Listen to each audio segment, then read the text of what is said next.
ابا جان یا ابتی، قرآن نے بڑا عجیب نقشہ کھینچا ہے.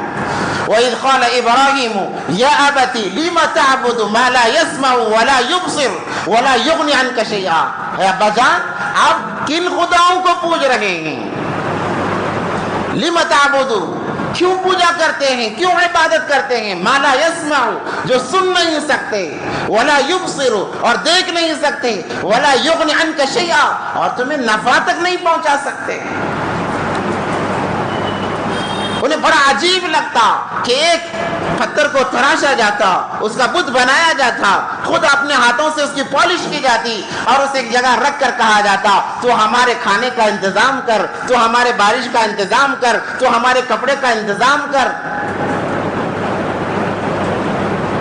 آج بھی عجیب قسم کے لوگ ہمارے اندر موجود ہیں.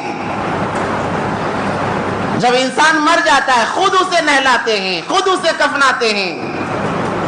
اگر مردے کے اندر کچھ کرنے کی طاقت ہوتی، اولاد دینے کی طاقت ہوتی، پریشانیاں مشکل کشا ہوا اگر ہوتا تو خود نہ لیتا، وہ خود نہا لیتا، خود کفن پہن لیتا اور خود قبر میں جا کر لیٹ جاتا.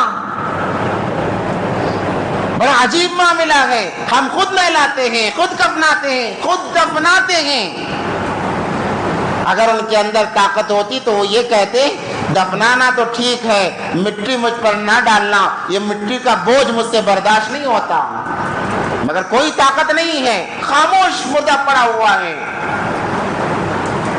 اب جب دفن آ چکے، اب اس قبر کو پختہ بنایا جا رہا ہے، سنگ مرمر لگایا جا رہا ہے، لائٹنگ کیا جا رہا ہے، اس پر چادریں چڑھائی جا رہی ہیں اور اس کے پاس جا کر مانگا جا رہا ہے اے فلانے میری مصیبت دور کر. اگر ان کے اندر یہ ہم سوچیں، اور وہاں پر کاروبار چلانے کے لیے مجاور بیٹھے ہوئے ہیں، وہ کہتے ہیں فلاں پریشانی اتنے ہزار کی چادر لا کر چڑھائی جائے. بھلا چادر سے اس آنے والے کی پریشانی سے کیا تعلق ہے؟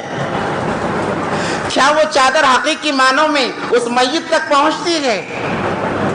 کیا ہمارا چڑھاوا حقیقی معنوں میں اس میت تک پہنچ رہا ہے؟ کوئی تعلق نہیں، کوئی لاجک ہی نہیں ہے. پھر بھی مسلمان آنکھیں بند کر کے ان پیٹ پجاریوں کے کہنے پر مہنگی چادریں ڈال رہا ہے. ایک نہیں ہزاروں چادریں ڈالی جاتی ہیں، وہی پھر بازار میں آتی ہیں، پھر وہی ڈالی جاتی ہیں، پھر وہی بازار میں آتی ہیں. قرآن نے وضاحت کے ساتھ فرما دیا ان اللہ لا یغفر ان یشرک بہ ویغفر ما دون ذلک لمن یشاء. اللہ ہر چیز کو معاف کر سکتا ہے. کفر و شرک اللہ تبارک و تعالیٰ کو پسند نہیں ہے. ہماری اولاد کی ضرورتیں ہم پوری کرتے ہیں. ہمارے سامنے ہماری اولاد کسی اور کی طرف انگلی کر کے یہ کہے یہ میرا باپ ہے تو کیا باپ برداشت کر سکے گا؟ ہماری بیوی جس کی ضرورتیں ہم پوری کر رہے ہیں وہ بیوی کسی غیر مرد کی طرف اشارہ کر کے کہے یہ میرا شوہر ہے، کیا کوئی انسان کسی انسان کی غیرت برداشت کر سکتی ہے؟ جب انسان ان معمولی چیزوں کو برداشت نہیں کر سکتا کہ باپ بیٹے کا دوسرے کو باپ کہنا برداشت نہیں، بیوی کا دوسرے کو اپنا شوہر کہنا برداشت نہیں.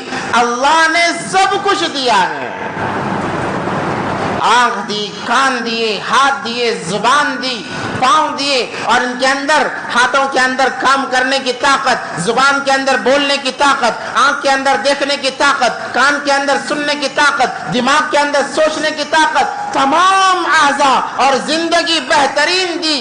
کیا وہ اللہ گوارا کر سکتے ہیں کہ اس کا بنایا ہوا بندہ یہ کہے کہ خدا تو نہیں خدا دوسرا ہے؟ اللہ کیسے برداشت کر سکتے ہیں؟ ہم خود نہیں برداشت کر رہے ہیں، حالانکہ ہماری کوئی حیثیت نہیں ہے. ہمیں برداشت نہیں ہو رہا ہے ہمارا بچہ دوسرے کو باپ کہے، ہماری بیوی دوسری کی طرف اشارہ بھی کرے، ہمیں برداشت نہیں. اللہ کو کیسے برداشت ہوگا؟ اب لوگ وہاں پر بیٹھے ہیں، اپنا کاروبار چلا رہے ہیں، وہ کہتے ہیں اتنی منت چڑھانی پڑے گی تمہارا کام ہو جائے گا. کیسے ہو سکتا ہے؟ کیسے ہو سکتا ہے؟ اب یہ نہ کہا جائے کہ ہم اولیاء کے خلاف ہیں. میں ہمیشہ کہتا ہوں جو ولایت کا انکار کرتا ہے اس کے ایمان میں کمزوری ہے. یہاں ولایت کا انکار نہیں کیا جا رہا ہے، ولایت کا اقرار ایمان کا ایک جز ہے، ایک حصہ ہے۔ مطلب اس کا مطلب یہ نہیں ہے کہ ہم اس کو خدا کا درجہ دیں، ہم اس کو خدا تک پہنچائیں۔ تو ابراہیم علیہ السلام کو بڑا عجیب لگتا، انہوں نے کہا اذ قال ابراہیم یا ابتی، اے میرے ابا جان، لم تعبدو، اے کیوں عبادت کرتے ہو، کیوں پوچھتے ہو، ما لا یسمع، جو سن نہیں سکتے، ولا یبصر، جو دیکھ نہیں سکتے، ولا یغنی عنک شیئا، جو تمہیں نفع نقصان نہیں پہنچا سکتے، ان کی تم کیوں پوجا کرتے ہو؟ مگر باپ تو بت پرست تھا، اس نے کہا ابراہیم دوبارہ ایسی بات نہ کرنا، دوبارہ ایسی بات نہ کرنا، یہ کہہ کر بہت سارے بت جمع کیے اور کہا لے جا بازار میں بیچ کر آؤ۔ اب ابراہیم علیہ السلام پہلے ہی ان بتوں سے بیزار، اب باپ حکم دے رہا ہے کہ جا بیچ کر آ۔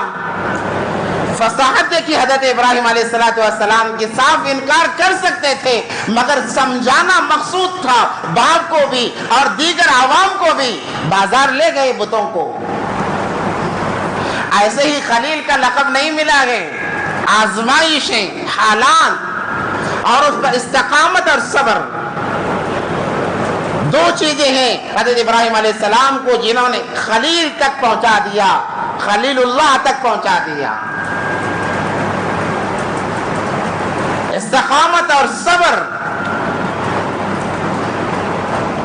بازار لے گئے، لے جانے کے بعد میں بتوں کی ٹوکری رکھی اور ایک ایک بت لے کر کہتے کہ اے لوگو آؤ، بڑے بہترین بت میں لایا ہوں،